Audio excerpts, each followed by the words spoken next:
হালাল হারামের ক্ষেত্রে মূলনীতি হলো আল্লাহ তাআলা যা হালাল করেছেন তা হালাল, আল্লাহ যা হারাম করেছেন তা হারাম। এগুলো এক নম্বর কথা। হাদিসের একটা কিতাব আছে, নাম সিলসিলাতুল আহাদিস সহিহা। এই কিতাবের 2256 নম্বর হাদিসের বর্ণনা, মা আহাল্লাল্লাহু ফি কিতাবিহি ফাহুয়া হালাল ওয়া মা হাররামা ফিহি ফাহুয়া হারাম। আল্লাহ তাআলা তার কোরআনের মধ্যে যা হালাল করেছেন তা হালাল, আল্লাহ তার কিতাব কোরআনের মধ্যে যা হারাম করেছেন তা হারাম। সূরা বাকারার 187 নম্বর আয়াতে আল্লাহ বলেন, তিলকা হুদুদুল্লাহি ফালা তাকরাবুহা। এগুলা আল্লাহর সীমারেখা, নিষেধ বিষয়গুলা এগুলা আল্লাহর সীমারেখা। আল্লাহ বলেন এগুলার কাছেও যায় না। নিষেধ কাজ তো করাই যাবে না, আল্লাহ বলেন এটার কাছেও যায় না। করা তো দূরের কথা, কাছেও যেও না। এই হলো এক নাম্বার কথা। দুই নম্বর কথা, আল্লাহর হালালকে হারাম করার অধিকার কারো নাই। সহিহ বুখারীর বর্ণনা, 5267 নম্বর হাদিস। রাসূলুল্লাহ সাল্লাল্লাহু আলাইহি ওয়াসাল্লামের স্ত্রী আয়েশা সিদ্দিকা রাদিয়াল্লাহু তাআলা আনহা থেকে বর্ণনা, তিনি বলেন, কানা রাসূলুল্লাহ সাল্লাল্লাহু আলাইহি ওয়াসাল্লাম ইয়ামকুসু ইনদা যায়নাব ইবনাতি জাহাশ রাদিয়াল্লাহু তাআলা আনহা ওয়া ইয়াশরাবু ইনদাহা আসালা। রাসূলুল্লাহ সাল্লাল্লাহু আলাইহি ওয়াসাল্লাম তার স্ত্রী জয়নব রাদিয়াল্লাহু তাআলা আনহার কাছে কিছু সময় অবস্থান করতেন এবং তার কাছে মধু পান করতেন। আমরা এখানে যারা আছি সবাই জানি মধু হালাল না হারাম। আম্মাজানরা ভালোবাসার প্রতিযোগিতা করতেন, কে বেশি আল্লাহ রসুলকে ভালোবাসতে পারে, কে বেশি নবীজির সংস্রব গ্রহণ করতে পারে। এইটা আম্মাজানদের প্রতিযোগিতা ছিল। সেই ধারাবাহিকতায় আয়েশা রাদিয়াল্লাহু তাআলা আনহা বলেন, তাওয়াসাইতু আনা ওয়া হাফসা আন্না আইয়াতানা দাখালা আলাইহা নবী সাল্লাল্লাহু আলাইহি ওয়াসাল্লাম ফালতাকুল ইন্নী আজিদু মিনকা রিহা মাগাফির আকালতাল মাগাফির। আমি এবং হাফসা পরামর্শ করলাম, রাসূলুল্লাহ সাল্লাল্লাহু আলাইহি ওয়াসাল্লাম আমাদের দুইজনের যার কাছে আগে প্রবেশ করবে সে নবীকে বলবে, আপনার মুখ থেকে মাগাফিরের গন্ধ পাই, আপনি কি মাগাফির খেয়েছেন? নবীজি তার আরেক স্ত্রী জয়নব রাদিয়াল্লাহু তাআলা আনহার কাছে অবস্থান করতেন, সেখানে মধুপান করতেন। আম্মাজান আয়েশা এবং হাফসা রাদিয়াল্লাহু তাআলা আনহুমা তারা পরামর্শ করলেন, আমাদের দুইজনের যার কাছে নবী আগে আসবে সে নবীকে বলবে, আপনার মুখ থেকে মাগাফিরের গন্ধ পাচ্ছি, আপনি কি মাগাফির খেয়েছেন? উদ্দেশ্য হলো যেন নবীজি এরকম বেশি বেশি ওখানে না যায়।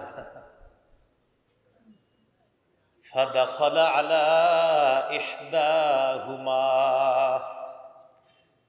দুই বিবির একজনের কাছে রাসূলুল্লাহ সাল্লাল্লাহু আলাইহি সাল্লাম প্রবেশ করলেন। ফাকালাত লাহু যালিকা, পরামর্শ অনুযায়ী ওইটাই বললেন, ওই যে আপনি কি মাগাফির খেয়েছেন? আপনার মুখ থেকে মাগাফিরের গন্ধ পাই। ফাকালা রাসূলুল্লাহ সাল্লাল্লাহু আলাইহি ওয়াসাল্লাম লা বাল শারিবতু আসালা, আমি তো মাগাফির খাই নাই, আমি মধুপান করেছি। তার মানে তোমরা আমার মুখ থেকে মাগাফিরের গন্ধ পাও, একটা গন্ধযুক্ত খাবার আর কি, মাগাফিরের গন্ধ পাও? তো বললেন হ্যাঁ, ঠিক আছে। ফালান আউদালা, আজকের পর আমি আর কখনো কিছুতেই এই মধু আর পান করব না, যেহেতু এটার থেকে মাগাফিরের গন্ধ আসে, আর আমার মুখ থেকে গন্ধ আসলে ফেরেশতারা তো আমার কাছে আসবে না। এই জন্য আল্লাহ রসুল সাল্লাল্লাহু আলাইহি সাল্লাম কাঁচা পেঁয়াজও খাইতেন না। তো নবীজির এটা বলছেন, নবীজি কি বললেন? আজকের পর থেকে আমি আর মধুপান করব না। আল্লাহ তাআলা আয়াত নাজিল করে দিলেন, ইয়া আইয়ুহান নাবিয়্যু লিমা তুহাররিমু মা আহাল্লাল্লাহু লাক। হে নবী, আল্লাহ যা হালাল করেছেন আপনি কেন তা নিজের জন্য হারাম করেন? মধু আপনার জন্য হালাল, এখান থেকে মাগাফিরের কোনো গন্ধটন্ধ আসে না, এটা ঠিকই আছে, মধুই, এটা আপনার জন্য হালাল। পরে আছে আয়াত আছে দুইজনকে ব্যাপারে আল্লাহ বলেছিলেন তওবা করার জন্য, পরে দুজন তওবা করেছেন। তো যাই হোক, আল্লাহ তাআলা বলে দিলেন, হাবিব মধু আমি আল্লাহ হালাল করেছি, আপনি কেন এটা হারাম করবেন? এখান থেকে বুঝলাম আল্লাহর হালালকে হারাম করতে কেউ পারে না। এ হলো 2 নাম্বার মূলনীতি। 3 নাম্বার,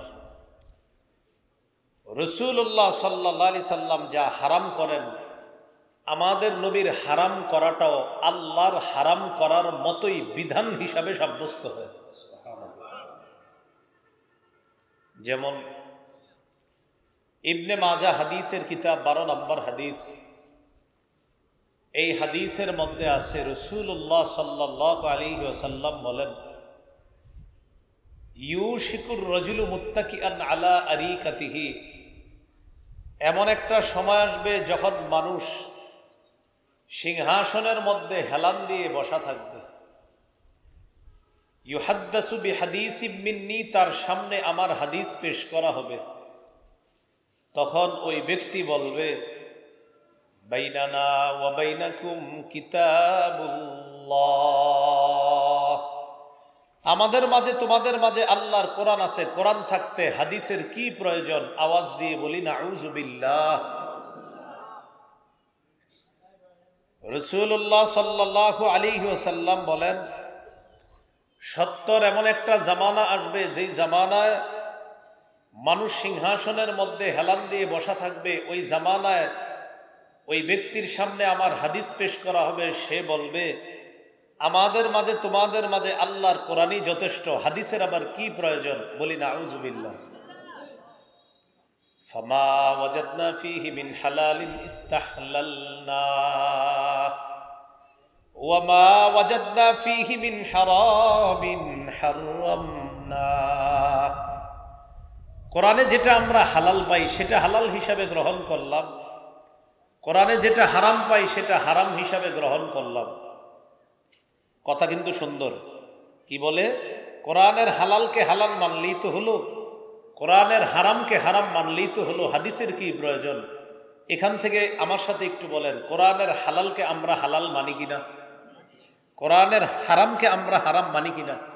তো তারাও বলতেছে কি, কোরআনের হালালকে হালাল মানি, কোরআনের হারামকে হারাম মানি, বাস এতটুকুই যথেষ্ট, হাদিসের কোনো প্রয়োজন নাই। এটা তাদের বক্তব্য।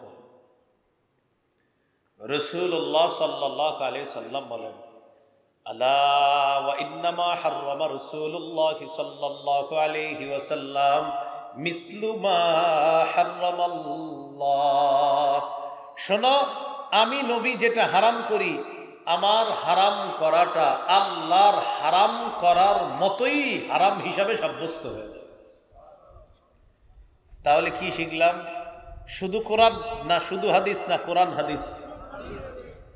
যারা বলে শুধু কোরআন মানাই যথেষ্ট, হাদিসের প্রয়োজন নাই, তাদের গভীর একটা চক্রান্ত হলো উম্মতকে বেনামাজি বানানো। কি বানানো? প্রশ্ন হতে পারে কেন? কোরআনে আছে আকিমুস সালাত, তোমরা সালাত কায়েম করো, নামাজ পড়ো। কিভাবে নামাজ পড়বা এটা কোরআনে নাই। কোরআনে আছে ইয়া আইয়ুহাল্লাযীনা আমানুর কাউ, হে ঈমানদারগণ তোমরা রুকু করো। কিভাবে রুকু করো এটা কোরআনে নাই। কোরআনে আছে ওয়াসজুদু, তোমরা সেজদা করো। কিভাবে সেজদা করো এটা কোরআনে নাই। কোরআনে আছে ওয়াবুদু রাব্বাকুম, রবের ইবাদত করো। কিভাবে করো এটা কোরআনে নেই। কোরআনে আছে নামাজ পড়ো, তাই নামাজ পড়া ফরজ, কিন্তু ফজরের নামাজ 2 রাকাত ফরজ, এটা হাদিসে আছে। কোরআনে আছে নামাজ পড়া ফরজ, তাই জোহরের নামাজ ফরজ, আসরের নামাজ ফরজ, এশার নামাজ ফরজ, কিন্তু কোরআনে এটা নাই আসরের নামাজ কয় রাকাত, জোহরের নামাজ কয় রাকাত, এশা কয় রাকাত, এটা হাদিসে আছে। জোহরের নামাজ 4 রাকাত, আসর 4 রাকাত, এশার নামাজ 4 রাকাত। কোরআনে আছে নামাজ পড়া ফরজ, তাই মাগরিব পড়া ফরজ, কিন্তু মাগরিব 3 রাকাত ফরজ, এটা হাদিসে আছে। তাই শুধু কোরআন না, শুধু হাদিস না, কোরআন এবং হাদিস। যারা বলে শুধু কোরআন, তারা প্রকারান্তরে হাদিস অস্বীকার করার কারণে তাদের ঈমান চলে যাবে এবং উম্মতকে তারা কৌশলে বেনামাজি বানানোর একটা ষড়যন্ত্র চায়। বলেন তো কোরআন, সবাই বলেন তো কোরআনে কি আছে? নামাজ পড়ো। ফজরের নামাজ 2 রাকাত, এটা কোথায় আছে? মাশাআল্লাহ। কোরআনে আছে নামাজ পড়ো। জোহর যে 4 রাকাত, এটা কোথায় আছে? কোরআনে আছে নামাজ পড়ো। আসরের নামাজ 4 রাকাত, এটা কোথায় আছে? কোরআনে আছে নামাজ পড়ো। মাগরিব 3 রাকাত, এটা কোথায় আছে? কোরআনে আছে নামাজ পড়ো। এশা 4 রাকাত, এটা কোথায় আছে? তাই কোরআন হাদিস দুইটা আলাদা না? কোরআন এবং হাদিস উভয়টা মানতে হবে। এই হলো আপনার শুধু কোরআন মানার যারা দাবি করে, ওদের এই হলো ষড়যন্ত্র। তাহলে কি শিখলাম? আমাদের নবী কোনো বিধান, এটাও আল্লাহর বিধানের মতোই বিধান হয়ে যায়। যেমন ফজরের নামাজ ফরজ, কিন্তু 2 রাকাত ফরজ, এটা আমাদের নবী সাল্লাল্লাহু আলাইহি সাল্লাম আমাদেরকে জানিয়ে দিয়েছেন। জোহরের নামাজ ফরজ, তবে জোহর যে 4 রাকাত ফরজ, আসর 4 রাকাত ফরজ, এশার নামাজ 4 রাকাত ফরজ, মাগরিব 3 রাকাত ফরজ, এটা আমাদেরকে কে জানায় দিছে? নবীজি। এবার আমার সাথে বলেন, বলেন হাদিস হলো কোরআনের বাস্তব ব্যাখ্যা। এবার আমার সাথে বলেন, কোরআনে আছে তোমরা নামাজ পড়ো। কোরআনের ব্যাখ্যা হাদিসে আছে। ফজর 2 রাকাত, কোরআনে আছে তোমরা নামাজ পড়ো। কোরআনের ব্যাখ্যা হাদিসে আছে। জোহর, আসর, এশা 4 রাকাত, কোরআনে আছে তোমরা নামাজ পড়ো। কোরআনের ব্যাখ্যা হাদিসে আছে মাগরিব 3 রাকাত। তাহলে শুধু কোরআন, শুধু হাদিস না কোরআন হাদিস? মাশাআল্লাহ, আশা করি বুঝতে পারছেন। তাহলে 1 নাম্বার আল্লাহর হালাল, আল্লাহর হারাম। 2 নাম্বার আল্লাহর হালালকে হারাম করার সাধ্য কারো নেই। 3 নাম্বার আমাদের নবী কোনো বিধান যখন আমাদের জন্য রেখে যান, আমাদের নবীর সেই বিধানটাও আল্লাহ পাক রব্বুল আলামিনের বিধানের মতোই এটা কার্যকর হয়ে যায়, যে বিধানের মধ্যে আল্লাহ তাআলার সমর্থন থাকে। কারণ আমাদের নবী কোনো কিছু নিজের থেকে বলে না, যা বলে সব ওহী থেকেই আল্লাহ রাসূল বলে। আল্লাহ আমাদেরকে কথাগুলো মনে রাখার তৌফিক দান করুন। 4 নাম্বার কথা, হালাল স্পষ্ট, হারাম স্পষ্ট। হালাল হারামের মাঝে কিছু বিষয় আছে অস্পষ্ট। সহিহ বুখারীর বর্ণনা 52 নম্বর হাদিস, قال رسول الله صلى الله عليه وسلم الحلال بين والحرام بين وبينهما مشبهات। রাসূলুল্লাহ সাল্লাল্লাহু আলাইহি ওয়াসাল্লাম বলেন, হালাল স্পষ্ট, হারাম স্পষ্ট। হালাল হারামের মাঝে কিছু বিষয় আছে অস্পষ্ট। ফামানিত্তাকাল মুশাব্বাহাত, যারা সন্দেহযুক্ত জিনিস থেকে বেঁচে থাকবে, ফাকাদ ইস্তাবরা লিদীনিহি ওয়া ইরজিহি, সে তার দিন এবং তার সম্মানকে হেফাজত করল। যেমন হালাল স্পষ্ট, যেমন বলেন তো মায়ের সাথে দেখা দেওয়া হালাল। বলেন, মায়ের সাথে দেখা দেওয়া, স্ত্রীর সাথে দেখা দেওয়া, মায়ের সাথে দেখা দেওয়া, চাচির সাথে দেখা দেওয়া হারাম। বলেন, চাচির সাথে দেখা দেওয়া, খালার সাথে দেখা দেওয়া হালাল, মামির সাথে দেখা দেওয়া হারাম। হালাল স্পষ্ট, হারাম স্পষ্ট। বলেন, আপন বোনের সাথে দেখা দেওয়া হালাল, চাচাতো বোন, মামাতো বোনের সাথে দেখা দেওয়া হারাম। এই হালাল হারাম স্পষ্ট, এর মাঝে আছে একটা সন্দেহযুক্ত। সন্দেহযুক্ত জিনিস থেকে যে বাঁচবে তার দিন এবং তার সম্মান বাঁচবে। যেমন আজকের এই মাহফিলের না, এখানে দেওয়া হয়েছে ওয়াজ দোয়ার মাহফিল লেখা। কি লেখা? কবরবাসীর রুহের মাগফিরাত কামনায় ওয়াজ দোয়ার মাহফিল। এখন আজকের এই মাহফিলের ব্যাপারে এই এলাকার ওলামায়ে কেরাম কি আপনাদেরকে নিষেধ করছে এখানে আইসেন না? আচ্ছা, তাহলে এখানে লেখা কবরবাসীর রুহের মাগফিরাত কামনায় ওয়াজ দুয়ার মাহফিল, এটার বিরোধিতা কেউ করলো না। কিন্তু এরকম মাহফিল নামে আরো পোস্টার হয়, যেই মাহফিলের আগে পরে কিছু লেখা থাকে, ওই লেখা দেখা আশেপাশের মাদ্রাসা মসজিদের ইমাম খতিব ওলামায়ে কেরাম আপনাদেরকে নিষেধ করে, ভাই এখানে যায়েন না। কি শিখলাম? এই মাহফিলে কেউ নিষেধ করলো না, কিন্তু কিছু জায়গায় মাহফিল লেখা থাকে, বাকি আগে কিছু একটা লেখা থাকে, ওইটা লেখা থাকার পরে হুজুররা বলে ভাই এখানে যায়েন না। এই যে আপনাকে বললো এই মাহফিলে যায়েন না, তখন আবার এলাকার দেখবেন কিছু লোক বলবে না যাইলে সমস্যা নাই। তার মানে একটা মাহফিলের ব্যাপারে এমন হয়ে গেল যেখানে হক্কানি আলেমরা আপনাকে বলতেছে যায়েন না, আর অন্য টাইপের কোন বেদাতি কেউ আপনাকে বলতেছে এখানে যাওয়ার জন্য। তাহলে মাহফিল নাম আগে পরে কিছু একটু আছে, এই জন্য হক্কানি আলেমরা বলতেছে যায়েন না। এখন আপনি চিন্তা করলেন, আচ্ছা আমি কি যাব না না যাব? আমার পরামর্শ হলো আপনি কি করবেন দেখেন। আমার পরামর্শ হলো এখানে এক মাহফিলে যাওয়ার ব্যাপারে দল হয়ে গেছে কয়টা? দুইটা।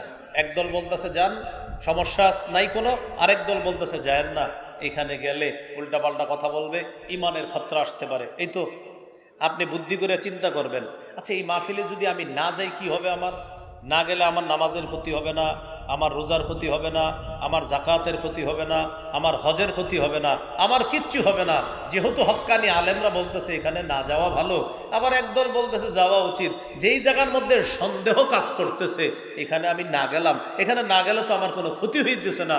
আল্লাহ রসুল বলেন সন্দেহযুক্ত বিষয় থেকেও বাঁচো, তোমার দিনও ঠিক থাকবে, তোমার সম্মানও ঠিক থাকবে। এই জন্য সন্দেহের, যেটার মধ্যে সন্দেহ, ওলামায়ে কেরাম যদি বলে ভাই এখানে একটু দুর্গন্ধ আছে, যায়েন না ওখানে। আল্লাহ আমাদেরকে কথাগুলা বোঝার তৌফিক দান করেন। তো হাদিসটা এবার শুনি। ওয়ামান ওয়াকাআ ফিশ শুবহাত কারাইন ইয়ারআ হাওলাল হিমা ইউশিকু আইওয়াকিআ। এক বাদশার একটা দেয়াল আছে, দেয়ালের সামনে লেখা সংরক্ষিত এলাকা। এই এলাকার আশেপাশে ছাগল চড়ানো যাবে না, গরু চড়ানো যাবে না। ছাগল গরু চড়াইলে এই দেয়ালের ভিতরে ছাগল গরু ঢুকার সম্ভাবনা আছে। আপনি কি করলেন? বুদ্ধি করে গরু ছাগল তার দেয়ালের পাশে নিয়ে ঘাস খাওয়াইতেছেন, হঠাৎ একটা ছাগল দেয়ালের চিপা ফাঁকা পেয়ে ঢুকে গেছে ভিতরে। আগেই তো লেখা ছিল এই দেয়ালের পাশে গরু ছাগল চড়াবেন না, কেন চড়াইলেন? তাহলে বোঝা গেল দুনিয়াতে এরকম কিছু জায়গা থাকে যেখানে প্রবেশ করা নিষেধ। তাই ওখানে বলা হয় যে এখান থেকে 100 হাত দূরে থাকুন, 1000 হাত দূরে থাকুন। কেন? এটার কাছে আসলে ঝামেলা আসছে।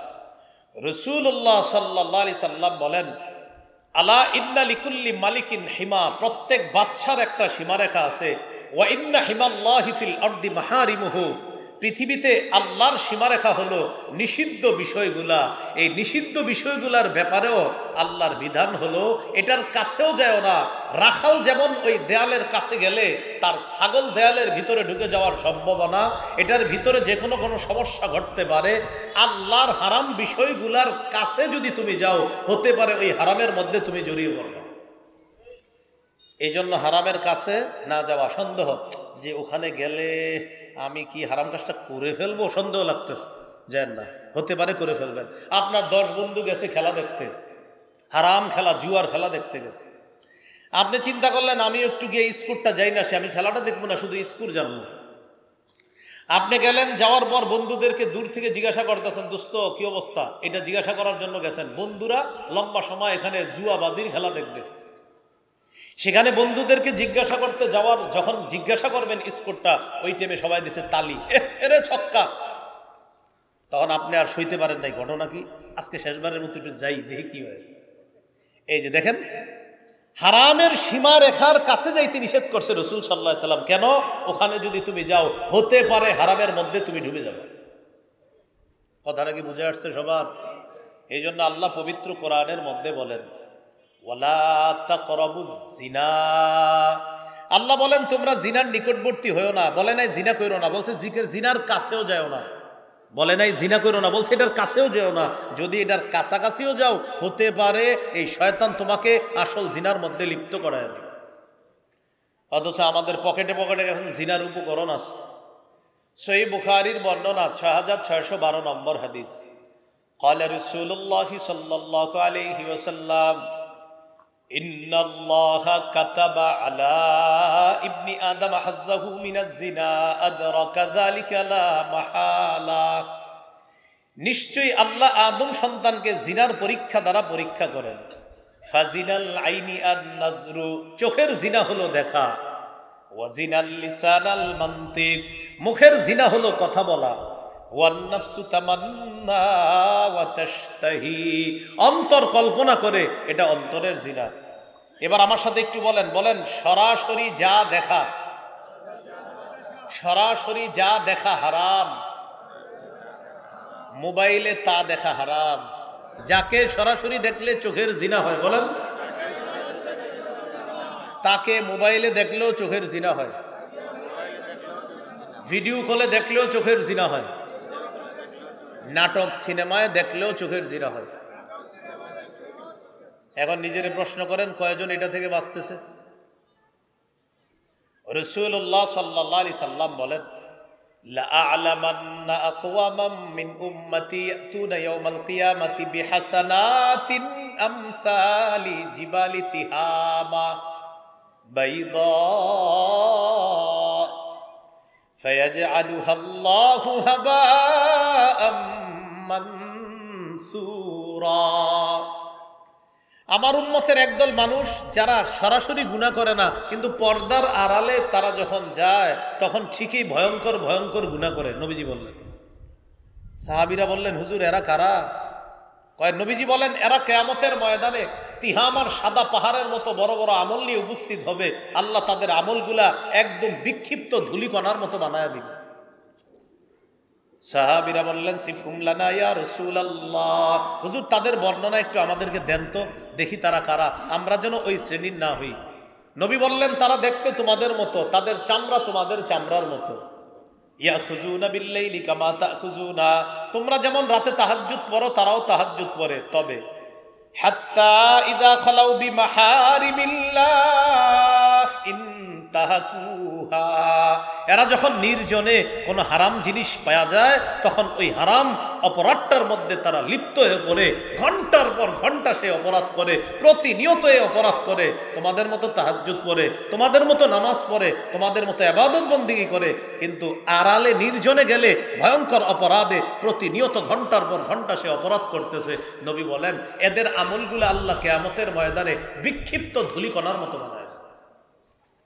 আপনারা মাঠে আছেন? হ্যাঁ, আচ্ছা, এটা এই শুনছেন বর্ণনাটা যে বললাম, শুনছেন? এই অপরাধ হয়ে যাচ্ছে অনেকের। বাঁচা, এটা থেকে বাঁচা। কেন?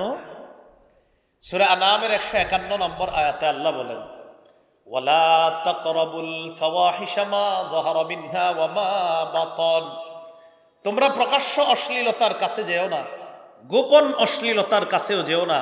আয়াত দ্বারা বোঝা যায় প্রকাশ্যে অশ্লীলতাও হারাম, গোপনে অশ্লীলতাও হারাম। কি বললেন? প্রকাশ্য অশ্লীলতার কাছে যেও না, গোপন অশ্লীলতার কাছেও যেও না। সূরা আনামের 151 নম্বর আয়াতে অনেকগুলা হারামের কথা আল্লাহ বলেন। কুল তাআলাউ আতলু মা হাররামা রাব্বুকুম আলাইকুম আল্লা তুশরিকু বিহি শাইআ, নবী আপনি বলেন, আসো আমি তোমাদেরকে তেলাওয়াত করে শোনাই যা তোমাদের রব তোমাদের উপর হারাম করেছেন। কি হারাম করেছেন? আল্লাহ তুশরিকু বিহি শাইআ, তোমরা রবের সাথে শিরিক করবা না, আল্লাহর সাথে শিরিক করা হারাম। ওয়া বিল ওয়ালিদাইনি ইহসানা, মা বাবার আনুগত্য করবা, তাদের নাফরমানি করবা না, মা বাবার নাফরমানি করা হারাম। ওয়ালা তাকতুলু আওলাদাকুম মিন ইমলাক, দারিদ্রতার ভয়ে সন্তান হত্যা করবা না, দারিদ্রতার ভয়ে সন্তান হত্যা করবা না। বুখারীর বর্ণনা, রাসূলুল্লাহ সাল্লাল্লাহু আলাইহি সাল্লামকে জিজ্ঞাসা করা হলো, হুজুর সবচেয়ে বড় পাপ কোনটি? রাসূলুল্লাহ সাল্লাল্লাহু আলাইহি সাল্লাম বললেন, আন তাদউ লিল্লাহি নিদ্দান ওয়া হুয়া খালাকাকা, তুমি তোমার রবের সাথে কাউকে সমকক্ষ হিসাবে ডাকা অথচ আল্লাহ তোমাকে সৃষ্টি করেছেন। প্রশ্ন করলেন, হুজুর এরপর কোনটা? ফাকাল রাসূলুল্লাহ সাল্লাল্লাহু আলাইহি ওয়াসাল্লাম, আন তাকতুলা ওয়ালাদাকা মাখাফাতা আইয়াতআমা মাআক, তোমার সন্তান তোমার খাবারে অংশগ্রহণ করবে এই ভয়ে সন্তান হত্যা করা। তোমার সন্তান তোমার খাবারে অংশগ্রহণ করবে এই ভয়ে সন্তান হত্যা করা। বিষয়টা কি দাঁড়াইলো? এক সন্তানের পরে 10 বছর আর সন্তান হয় না। কেন হয় না? এক সন্তান হওয়ার পরে 10 বছর সন্তান হয় না। কেন হয় না? হয় না নাকি নিচ্ছেন না? যদি বিষয়টা এমন হয় দারিদ্রতার ভয়ে সন্তান নিচ্ছেন না, তো কিয়ামতের মাঠে দাগী 5 জন আসামির দ্বিতীয় নম্বরে দাঁড়ানোর জন্য তৈরি থাকেন। কিয়ামতের মাঠে দাগী আসামি হবে মোটা দাগে 5 জন, মানে প্রথম আরো হবে অনেক, এর মধ্যে 5 জন দাগী আসামির একজন হলো যে দারিদ্রতার ভয়ে সন্তান হত্যা করে। বিষয়টা একটা হলো আপনার স্ত্রীর সমস্যা, আপনার সমস্যা ডাক্তার বলে দিয়েছে, আরেক সন্তান যদি হয় তা এই সমস্যা হতে পারে, বাস্তবিক অর্থে দেখা গেছে অনেক সমস্যা, এটা একটা। আরেকটা হলো আপনি সন্তান নেন না এই ভয়ে যে ওরে কে খাওয়াবে, এই ভয়ে যদি সন্তান না নেন তাহলে কিয়ামতের মাঠে দাগী আসামি হিসেবে দাঁড়ানোর জন্য তৈরি থাকেন। মাঠে আছেন তো সবাই? এক সন্তানের পরে আরেকজন হয় না কেন? আল্লাহ তাআলা বলেন নাহনু নারযুকুকুম ওয়া ইয়্যাহুম, তোমাদেরকে আমি রিজিক দেই, তোমাদের সন্তান যারা তাদেরকেও আমি আল্লাহ রিজিক দেই। তাহলে সন্তান হত্যা করা আপনারা বলেন হারাম, বলেন সন্তান হত্যা, আবার সন্তান হত্যা, জোরে সন্তান হত্যা। এরপরে আল্লাহ বলেন ওয়ালা তাকরাবুল ফাওয়াহিশা মা যাহারা মিনহা ওয়া মা বাতান, প্রকাশ্য অশ্লীলতা গোপন অশ্লীলতার কাছেও তোমরা যেও না, এগুলা হারাম। ওয়ালা তাকতুলুন নাফসাল্লাতী হারামাল্লাহু ইল্লা বিল হক, অন্যায় ভাবে কোনো মানুষকে হত্যা করো না, অন্যায় ভাবে কোনো মানুষ হত্যা করা হারাম। যালিকুম ওয়াসাকুম বিহি লাআল্লাকুম তা'কিলুন, আল্লাহ তোমাদেরকে ওয়াজ করতেছে, ওসিয়ত করতেছে, নসিহত করতেছে যাতে তোমরা বুঝো। এরপর আল্লাহ বলেন ওয়ালা তাকরাবু মালাল ইয়াতীমি ইল্লা বিল্লাতী হিয়া আহসানু হাত্তা ইয়াবলুগা আশুদ্দা, এতিমের সম্পদের কাছেও যেও না। বড় ভাই মারা গেছে, বড় ভাইয়ের 3টা এতিম সন্তান, ছোট ভাই চিন্তা করলো ওরা তো আমার ভাতিজা ভাতিজি, আমি নিজে বড় কইরা কলমের খোঁচায় যেমনি পারি ভাইয়ের সম্পদগুলো আত্মসাৎ করব। এই জাতীয় ফালতু চিন্তার অধিকারী মানুষ আপনাদের এলাকায় না থাকলেও পৃথিবীতে আছে, যারা আপন ভাইয়ের সন্তান এতিম সন্তানদের সম্পদটা আত্মসাৎ করার জন্য লালায়িত থাকে। তাদেরকে জানায়া দিবেন ইন্নাল্লাযীনা ইয়াকুলুনা আমওয়ালাল ইয়াতামা যুলমা ইন্নামা ইয়াকুলুনা ফি বুতুনিহিম নারা, যারা অন্যায়ভাবে এতিমের সম্পদ ভক্ষণ করে তারা পেটে আগুন খায়। আগুন, বলেন তো যারা এতিমের সম্পদ খায় তারা কি খায়? আগুন খায়। এটা হারাম, এতিমের সম্পদ ভক্ষণ করা যাবে না। আল্লাহ তাআলা এরপরে বলেন ওয়া আউফুল কাইলা ওয়াল মিজানা বিল কিসত, ওজন করবা মাপবা যখন ইনসাফের সাথে মাপবা, সাবধান ওজনে কম দেওয়া হারাম, মাপে কম দেওয়া হারাম, এগুলা আমি আল্লাহ হারাম করেছি। আল্লাহ তাআলা এগুলা হারাম করে দিয়েছেন, নবীরে বলছে আপনি তেলাওয়াত করে আপনার উম্মতকে শোনায়া দেন আমি আল্লাহ এগুলা হারাম করছি। এরপর আল্লাহ বলেন ওয়া ইযা কুলতুম ফা'দিলু ওয়ালাউ কানা যা কুরবা, কথা বললে ইনসাফের সাথে বলবা, যদিও তোমার নিকট আত্মীয় হয়, তিনি আমার নিকট আত্মীয়। এখন আমি একটা কথা বলবো, কথা বলার সময় আমার মাথায় যেন এটা না আসে আমার আত্মীয়র পক্ষেই কথাটা বলি না। আল্লাহ বলেন যেটা ইনসাফ সেটাই বলবা, সেটা তোমার আত্মীয়র পক্ষে যাক বিপক্ষে যাক। তাহলে কি শিখলাম? কথা বলার সময় অন্যায় বলা হারাম। আত্মীয় স্বজন দেখেও যদি অন্যায় কথা বলেন এটা কি হবে? হারাম। হ্যাঁ হারাম, এটা আল্লাহ হারাম করেছে। এরপরে আল্লাহ বলেন ওয়াবিআহদিল্লাহি আউফু, আল্লাহর ওয়াদা পুরা করো। আল্লাহ পাক রব্বুল আলামিনের সাথে যে ওয়াদা এটা পুরা করো। আল্লাহ আমাদের রব, রবের সাথে আমরা ওয়াদাবদ্ধ, তার হালালগুলা মেনে নিব, হারামগুলা বর্জন করবো, এগুলো আমাদের পূরণ করতে হবে। আল্লাহর ওয়াদা পূরণ না করা এটা হারাম। আল্লাহ তাআলা আমাদেরকে আল্লাহর হারামকৃত বিষয়গুলা থেকে বেঁচে থাকার তৌফিক দান করুন। এবার চলেন হারামের মধ্যে কিছু হারামের সম্পর্ক কথার সাথে, প্রিয় ভাইয়ের একটু বলতে হবে, হারামের কিছু সম্পর্ক কিসের সাথে বলেন? যেমন মিথ্যা কথা বলা হারাম। মিথ্যা কথা বলা কি হারাম? একটু মন দিয়ে শোনেন। সহিহ বুখারীর বর্ণনা 6094 নম্বর হাদিস।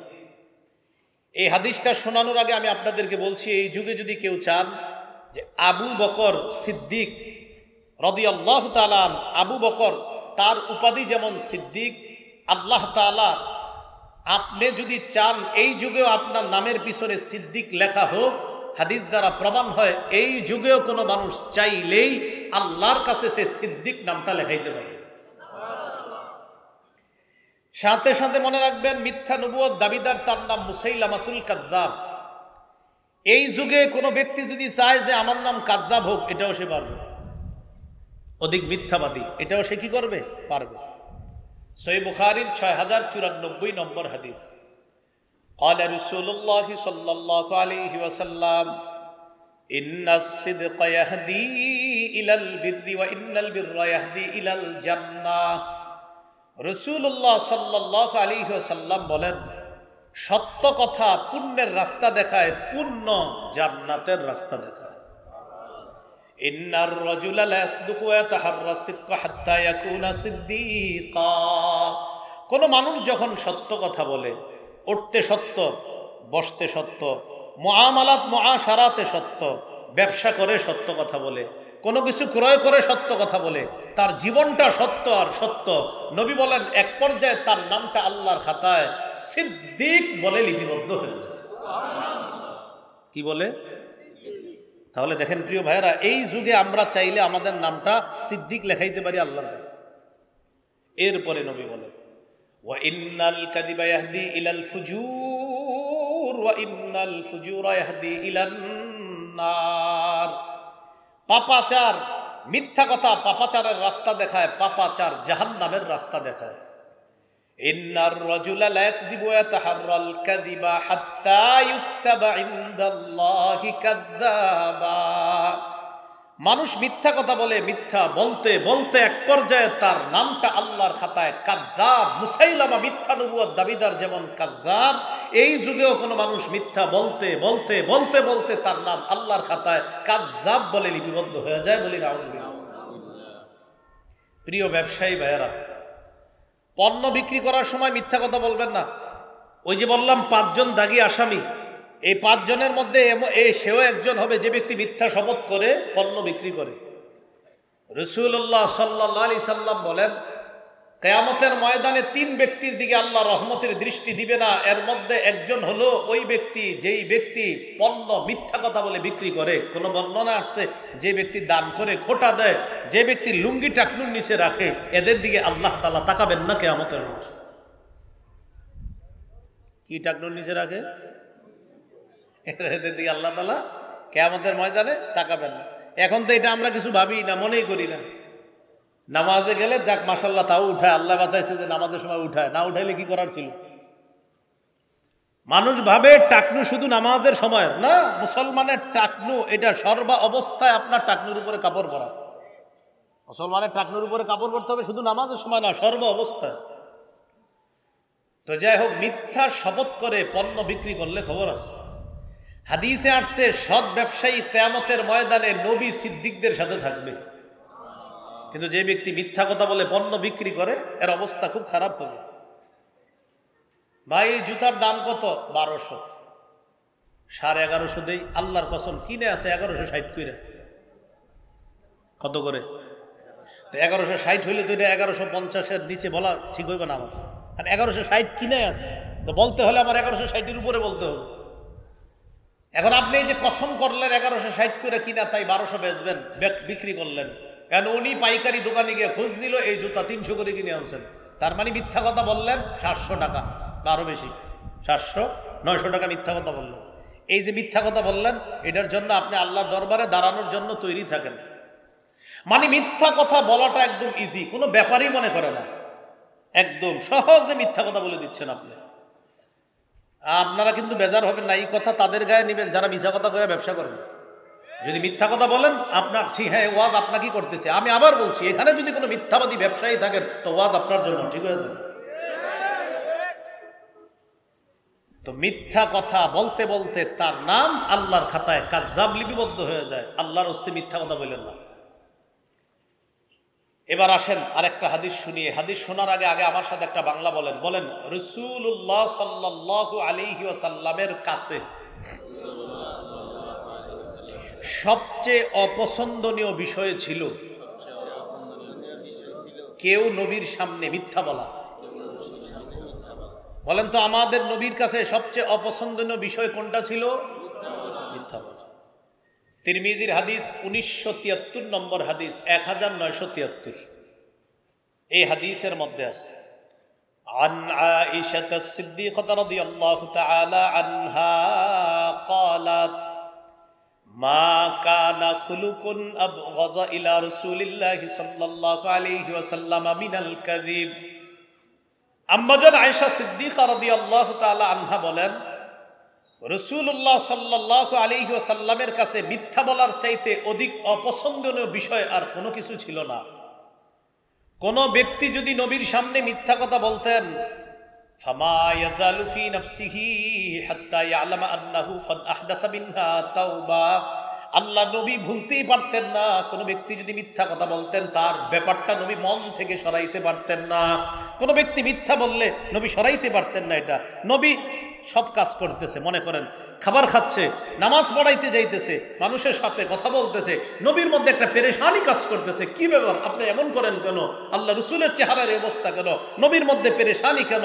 তখন জানা যায় যে এক ব্যক্তি নবীর সামনে মিথ্যা কথা বলছে, এটা নবী কোনোভাবেই বলতে পারতেছে না। কি যে একটা লোক মিথ্যা কথা কেমনে বলে? এটা আল্লাহ রসুল এটা মানতেই পারতেছে না যে একটা মানুষ মিথ্যা কথা বললো কেন। কখন গিয়া নবীজির পেরেশানি দূর হইতো? যখন নবী জানতেন যে হুজুর অমুকে তওবা করছে আর মিথ্যা বলবে না, তখন নবীজি পেরেশানি থামতো। এর আগ পর্যন্ত নবী সারাক্ষণ এটা মনের মধ্যে রাখতেন, আচ্ছা লোকটা আমার সাথে মিথ্যা বললো কেন? তাহলে কি শিখলাম প্রিয় ভাইয়ারা? যদি জীবনে মিথ্যা কথা বলেন, বলার আগে চিন্তা করবেন যে আমার এই মিথ্যা কথাটা আমার হাবিবের কাছে সবচেয়ে অপছন্দ। এবার আমার সাথে বলেন, বাহানা করেও মিথ্যা বলা যাবে না। ছোট সন্তানকে বলেন আব্বু আম্মু বলে ডেকে মজা দেওয়ার কথা বলে মজা না দিলে মিথ্যা কথা। ছোট সন্তানকে ডাক দিছেন, আব্বু এদিকে আসো, আম্মু এদিকে আসো, তোমারে মজা দিব। আসছে, আসার পর হাত খুলা মজা দেন নাই, মিথ্যা কথা আপনার নামে একটা লেখা হয়ে যাবে সাথে সাথে।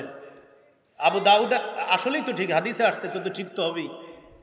আবু দাউদের হাদিস 4991, 4991 নম্বর হাদিস। এই হাদিসের বর্ণনাকারী আব্দুল্লাহ ইবনে আমির রাদিয়াল্লাহু তাআলা তিনি বলেন, দাআতনি উম্মি ওয়া রাসূলুল্লাহ সাল্লাল্লাহু আলাইহি ওয়াসাল্লাম কাঈদুন ফি বাইতিনা। আমার আম্মা আমাকে ডাকলেন, আল্লাহ রাসূল আমাদের বাসায় বসা।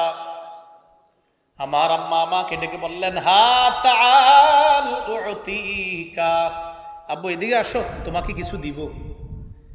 নবীজি আমার আম্মাকে বললেন, মা আরাদতি আন তুতিহি, এই তুমি তোমার ছেলেরে কি দিতে চাও? ওই মহিলা জবাব দিলেন, উতিহি তামারান, হুজুর আমি তাকে খেজুর দিব। রাসূলুল্লাহ সাল্লাল্লাহু আলাইহি সাল্লাম বললেন, তুমি কি আসলে খেজুর দিবা? তুমি যে ডাকছো খেজুর আসলে দিবা? লাউলাম তুতিহি শাইআ কুতিবাত মিনকি ইনদাল্লাহি কাযিবা। তুমি তোমার সন্তানকে কিছু দিবে বলে ডাকার পর যদি তুমি তাকে কিছু না দাও, আল্লাহর খাতায় তোমার নামে একটা মিথ্যা কথা লেখা হবে। প্রিয় ভাইয়েরা বলেন তো, জীবনে এই ভুলটা কত করছি? হ্যাঁ, আসো এদিকে আসো, কিছু দিব। মোরগ মুরগি কুকুর বিড়ালের সাথে ধোকাবাজি করবেন না। হাতে ধান চাউল নিয়ে মোরগ মুরগিরও ডাইকেন নেমনে, কাছে আইসা চাউল দিলেন না, কিছু দিলেন না, এই মোরগের সাথে ধোকাবাজি করেন না, মুরগির সাথে এটা করেন না। হাতে কিছু রাইখা যদি ডাক দেন, আসার পর কিছু দিয়ে দিয়েন। আর যদি হাতে কিছু না থাকে, একটা বিড়ালরে আপনি কাটা বুঝায় ডাক দিলেন, মেও মেও করে একটা হাতে কাটা নিয়ে বললেন আসো দিয়ে কাটা দিব, আসার পর ওরে কাটা দিলেন না, এই কাজ করবেন না, আপনার নামে মিথ্যা কথা লেখা হবে। কি শিখলাম? বলেন বাহানা করেও কি করা যাবে না? মিথ্যা বলা যাবে না। এবার আরেকটা শিখেন, বলেন ক্ষুধা পেটে রাইখা এই কথা বলা যাবে না ক্ষুধা নাই। যদি ক্ষুধা রাইখা বলি ক্ষুধা নাই, বলেন বলেন বলেন, ক্ষুধা নাই, মিথ্যা কথা। পেটে আপনার ক্ষুধা আছে, কেউ যদি আপনাকে বলে খাইতে বসেন, আর তখন যদি বলেন না ভাই ক্ষুধা নাই, কিন্তু আসলে ক্ষুধা আছে, আপনার পেটের মধ্যে দুইটা জিনিস একত্রিত হবে, ক্ষুধা, মিথ্যা। দলিল ইবনে মাজা 3298, 3298 নম্বর হাদিস। এই হাদিসের মধ্যে আসছে আসমা বিনতে ইয়াজিদ রাদিয়াল্লাহু তাআলা আনহার বর্ণনা। তিনি বলেন, উতিয়া রাসূলুল্লাহ সাল্লাল্লাহু আলাইহি ওয়াসাল্লাম বিতআম, আল্লাহ নবীর সামনে খাবার আনা হলো। আনার পর আমরা যারা আল্লাহ নবীর সামনে, আমরা বললাম লা নাশতাহি, খাবারের আমাদের চাহিদা নাই। নবীর সামনে খাবার আনা হলো, আমরাও ছিলাম, আমরা বললাম আমাদের খাবারের চাহিদা নাই। নবীজি আমাদের দিকে তাকায় বললেন, এই শোনো, খাবারের চাহিদা তোমাদের নাই তো আসলে, লা তাজমা'না জু'আন ওয়া কাযিবা, সাবধান, ক্ষুধা রাইখা বইল না যে ক্ষুধা নাই।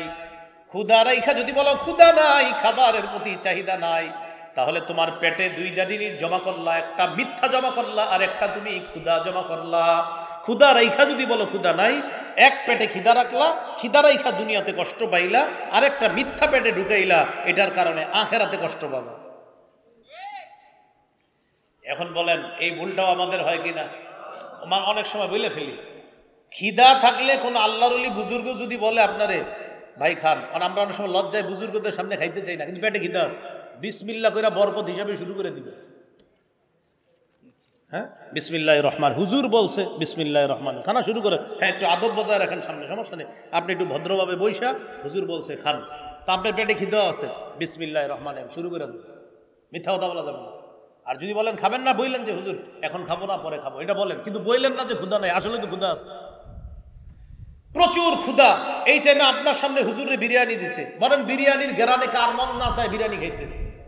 ওই টাইমে আপনার বলছে খান, আপনি বললেন ক্ষুধা নাই। কি সুন্দর মিথ্যাটা যে পেটে ঢুকাইলেন। বিরিয়ানির সময় যদি ক্ষুধা রাইখা বলেন ক্ষুধা নাই, তাহলে মিছা কথাটার পাওয়ারটা কত বেশি হয়। তো ভাই, যদিও বিষয়টা একটু হাসির মতো মনে হচ্ছে, কিন্তু আমরা এই ভুলগুলা অহরহর করে থাকি। তাহলে ক্ষুধা, মিথ্যা এক পেটে একত্রিত করা যাবে না। আল্লাহ তাআলা আমাদেরকে এইভাবে এই জাতীয় মিথ্যা থেকে হেফাজত করুন। এবার আমার সাথে বলেন, মানুষকে হাসানোর জন্য বলেন মিথ্যা কথা বলা যাবে না। প্রয়োজনে সঠিক কথা বলে হাসানো দোষণীয় নয়। মিথ্যা বলে হাসানো যাবে না, সত্য বলে আপনি হাসান। ইসলাম সত্য বলে হাসানো শিখেছে। যেমন আপনাদেরকে একটু হাসাই, বুখারীর একটা হাদিস শোনাই, হাসি দেওয়ার জন্য রেডি হন। হ্যাঁ, বেশি জোরে হাসি দেন না, একটু হালকা আপনার মুস্কি হাসবেন। এবার হাসবেন, হাসি আসবে শিওর, কিন্তু শোনেন। বুখারীর বর্ণনা, রাসূলুল্লাহ সাল্লাল্লাহু আলাইহি সাল্লামের কাছে এক সাহাবী আসলেন। আসার পর বললেন, ওয়াকাতু আলা ইমরাআতি ফি রমাদান, ইয়া রাসূলুল্লাহ, রমজান মাসে আমার দ্বারা এমন কিছু হয়ে গেছে যেটা রমজানের বাহিরে বৈধ, কিন্তু রমজানে অবৈধ। এখানে অনেক বাচ্চারা আছে, এই জন্য আমি বাংলাটা এইভাবেই বললাম। বাংলাটা আপনারা আশা করি বুঝতে পারছেন যে ইয়া রাসূলুল্লাহ, রমজানের বাহিরে যে বিষয়টা হালাল, ওই কাজটা রমজানে হারাম হয়, এরকম কিছু একটা আমার হয়ে গেছে, আমি এখন কি করব? আশা করি বুঝে আসছে সবার। তো রাসূলুল্লাহ সাল্লাল্লাহু আলাইহি সাল্লাম বললেন, গোলাম আজাদ করে দাও। সাহাবী বললেন, হুজুর আমার টাকা পয়সা নেই গোলাম আজাদ করার মতো। নবীজি বললেন, আতইম সিত্তিনা মিসকিনা, তাহলে 60 জন মিসকিনকে খাওয়ায়া দাও। সাহাবী বললেন, হুজুর টাকা পয়সাই নেই, আমি 60 জনকে খাওয়াবো কেমনে? রাসূলুল্লাহ সাল্লাল্লাহু আলাইহি সাল্লাম বললেন, তাহলে সুম শাহরাইনি মুতাতাবিআইন, টানা 2 মাস রোজা রাখো, মানে 60টা, মাঝে একটাও ভাঙা যাবে না। 59 নাম্বারটা ভেঙে ফেললে আবার 60টা রাখতে হবে, কথার কথা। তিনি জবাব দিলেন, হুজুর আমার ওজর আছে, আমার দ্বারা 60টা সম্ভব হবে না টানা।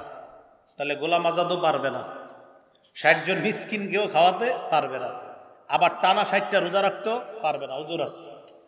নবীজি বললেন, দেখি কি করা যায়। ইতিমধ্যে নবীজির কাছে এক ব্যাগ খেজুর আসছে হাদিয়া। খেজুর আসার পর নবীজি বললেন, আচ্ছা ওই ব্যক্তি কোথায় যিনি মাত্র আমার কাছে মাসালা জানতে চাইলা? উনি বললেন, হুজুর আসি। নবীজি বললেন, নাও খেজুরগুলা নাও, তাসাদ্দাক বিহা, এগুলা সদকা করে দিবা, আল্লাহ তোমাকে মাফ করে দিবে। তিনি বললেন, হুজুর কারে সদকা করুন? নবীজি বললেন, তোমার চেয়ে গরিব যারা, এবার আপনারা মন দিয়ে শুনেন কি বলে। কয় হুজুর এই দুই বর্ডারের মাঝে যে এলাকাটা আছে আমার চেয়ে গরিব আর কেউ নেই। এই যে একটা হাসি দিচ্ছেন না আপনারা, সব হয়েছে আল্লাহ রসুল ঠিক এই কথাটা শুনে একটা হাসি দিছে, নবীর সামনের পাটের দাঁতগুলা দেখা। এই জন্য এখানে আমাদের উস্তাদরা পড়াইতেন, উস্তাদ হাসতেন, আমাদেরকে হাসাইতেন। এই হাসিতে আল্লাহ সওয়াব দেয়, আর মিথ্যা বলে হাসাবেন যেটা, সেটা দেয় গুনাহ হবে।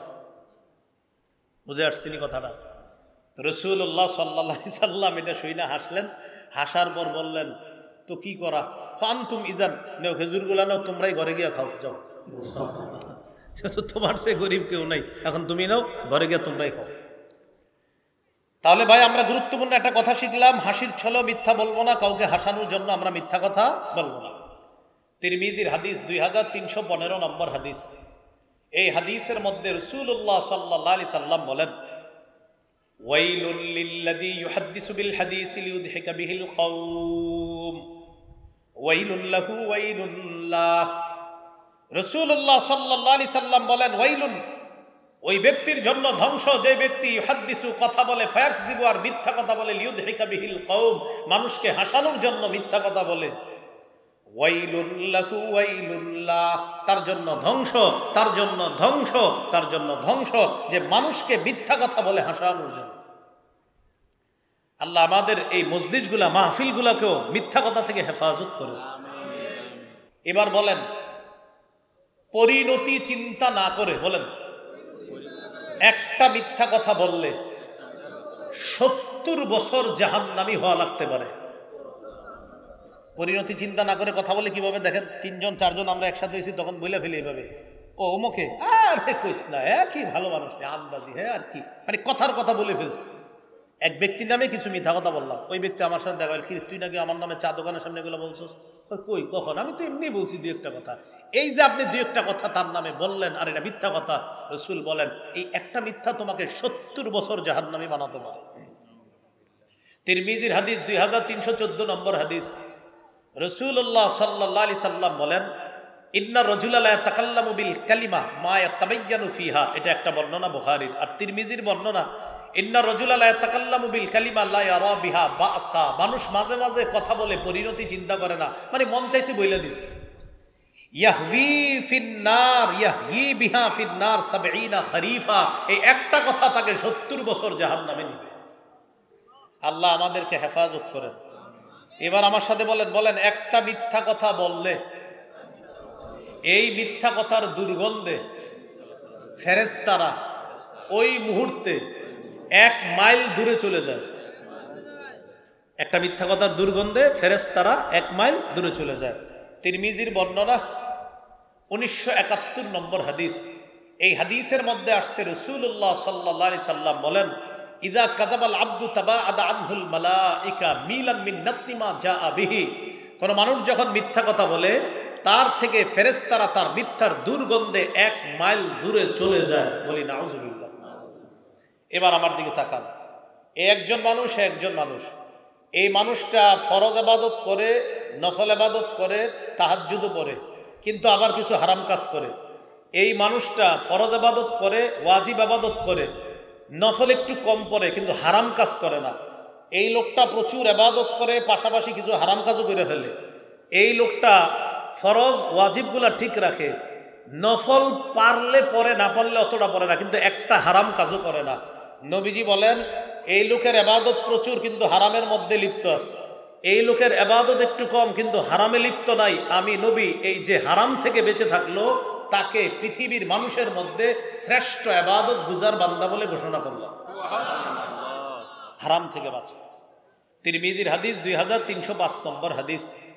আবু হুরায়রা রাদিয়াল্লাহু তাআলা আনহুর হাত ধরে রাসূল সাল্লাল্লাহু আলাইহি সাল্লাম বললেন, আবু হুরায়রা তোমারে কয়েকটা বিষয় শিখিয়ে দিই। 1 নাম্বার, ইত্তাকিল মাহারিমা তাকুন আবাদান নাস, তুমি হারাম থেকে বাঁচো, মানুষের মধ্যে সবচাইতে শ্রেষ্ঠ আবেদ হয়ে যাবা যদি হারাম থেকে বাঁচো। এই হলো কথার হারাম, মিথ্যা কথা বলা। আরেকটা হলো খাদ্যের হারাম, সুদ খাওয়া হারাম, ঘুষ খাওয়া হারাম। হাদিসের একটা কিতাব আছে মুসনাদে আহমদ, এই কিতাবের 17,822 নম্বর হাদিস। এই হাদিসের মধ্যে আসছে, কোন এলাকার মধ্যে যদি সুদের কারবার বেড়ে যায়, ওই এলাকাটা আল্লাহ দুর্ভিক্ষের আযাব দ্বারা পাকড়াও করে। ওই এলাকায় আগে ভালো ভালো নিয়ামত ছিল, ফসল হইতো, মাছ হইতো, মুরগির ফার্মে ভালো মুরগি হইতো, ডিম ভালো পারতো, গাছের মধ্যে ফল ফলাদি সুন্দর হইতো, আগে ডাব হইতো প্রচুর পরিমাণ, সিম লাউ ইত্যাদি আল্লাহ প্রদত্ত নিয়ামতগুলো অনেক বেশি হইতো। কখন? যখন মানুষ সুদি কারবার করতো না। কিন্তু নবী বলেন সুদ যে এলাকায় ছড়ায় পড়বে ওই এলাকায় আল্লাহ অর্থনৈতিক গজব দিয়ে পাকড়াও করবেন, মানুষ চারদিকে হাহাকার করবে, মানুষ আল্লাহ প্রদত্ত নিয়ামত থেকে বঞ্চিত হবে। কিসের কারবার বাড়লে? সুদ। নবী বলেন যে এলাকায় ঘুষের কারবার বাড়বে ওই এলাকার সুপুরুষগুলা কাপুরুষ হয়ে যাবে। সুপুরুষগুলা কি হবে? যেমন আমাদের দেশে যদি বাস্তবিক অর্থে জেহাদের ডাক আসে, এমনি হাত তোলে সবাই, কিন্তু বাস্তবিক জেহাদের ডাক যখন আসবে তখন অনেকের মা বাবা তারে বুঝাবে, হুজুর রাজাক তুই ঘরে থাক, তুই কেন কেন জানেন? ওই যে আমাদের দেশে মোটেই ঘুষ কারবার নাই তো, এজন্য তারা এখন সুপুরুষ। আমাদের দেশে ঘুষের কারবার না থাকার কারণে তারা সবাই সাহসী পুরুষ নাকি আছে? নবী বলেন যেই দেশে ঘুষের কারবার বাড়বে এই দেশের সব কাপুরুষ হয়ে যাবে। এই জন্য দেখবেন আপনি হাত সবাই তুলে, যখন কাজের মতো কাজ হওয়ার জন্য যখন তৈরি হবে তখন বুঝায় তুই ঘরে থাক, হুজুরা যাক তুই থাক, ঘরে থাক। কেন? ওই যে ঘুষ চারদিকে বাড়ছে, এই ঘুষ এটা হারাম, এটা খাদ্যের হারাম। আর একটা হলো কর্মের হারাম, শিরিক করা হারাম, বেদাত করা হারাম। এই হারাম কাজগুলা করা যাবে না। আল্লাহ তাআলা আমাদের সকলকে হারামের ব্যাপারে যে মূলনীতিগুলা বলা হলো একটু মন দিয়ে শোনেন। আল্লাহর হালাল, আল্লাহর হারাম। 2 নাম্বার, আল্লাহর হালালকে হারাম করার অধিকার কারো নাই। 3 নাম্বার, রাসূলুল্লাহ সাল্লাল্লাহু আলাইহি সাল্লামের কোনো বিষয় হারাম করাটা আল্লাহর হারাম করার মতোই হারাম হয়ে যায়। এখান থেকে একটা গুরুত্বপূর্ণ জিনিস আপনারা শিখছেন, নামাজের কথা কোরআনে আছে, নামাজ পড়ো, 2 রাকাত ফজর নামাজ, এটাও কোরআনে আছে। এটা কোথায় আছে? মাশাআল্লাহ, বলেন কোরআনের ব্যাখ্যা হাদিসে আছে। এইভাবে বলবেন কোরআনের ব্যাখ্যা হাদিসে আছে। নামাজ পড়ো কোরআনে আছে, যোহর 4 রাকাত কোরআনে আছে। কোথায় আছে? পুরাটা বলেন, কোরআনের ব্যাখ্যা হাদিসে আছে। এইভাবে ইনশাআল্লাহ বলে দিতে পারবেন না? হ্যাঁ। তো এইভাবে মনে রাখবো আমরা। 4 নাম্বার, হালাল স্পষ্ট, হারাম স্পষ্ট, মাঝে কিছু অস্পষ্ট সন্দেহযুক্ত জিনিস আছে, এগুলা থেকে আমাদের বেঁচে থাকতে হবে। এটা দিয়ে বুঝিয়েছিলাম যে হারামের মধ্যে পড়ে যাওয়ারও যদি সম্ভাবনা থাকে সেখানে আমরা যাব না, সেটার কাছাকাছি আমরা হব না। আল্লাহ তাআলা আমাদের সকলকে হালাল জীবন যাপন করার তৌফিক